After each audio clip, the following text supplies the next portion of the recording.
This is really sad.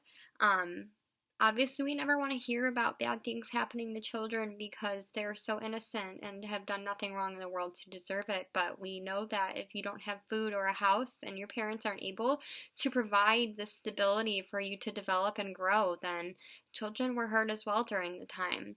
Um, People didn't have food, so poor diets and a lack of access to doctors and health care caused serious health problems for children, such as malnutrition and diseases that are caused by malnutrition. So I put a picture down in the right hand corner of this slide.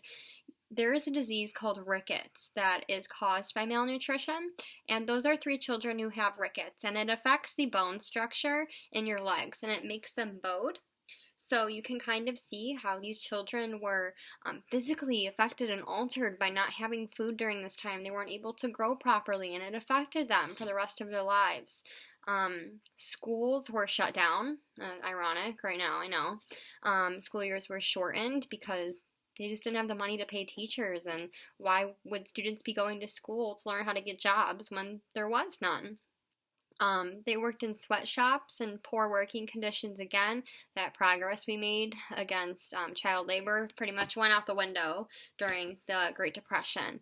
And when they grew up to be teenagers, probably around your age, many ran away on rail cars. I mean, if you think about old cartoons and stuff you've watched of people just hitching a ride on an abandoned train or railway car, this is what they really did during this time to escape suffering and not be a burden to their families anymore.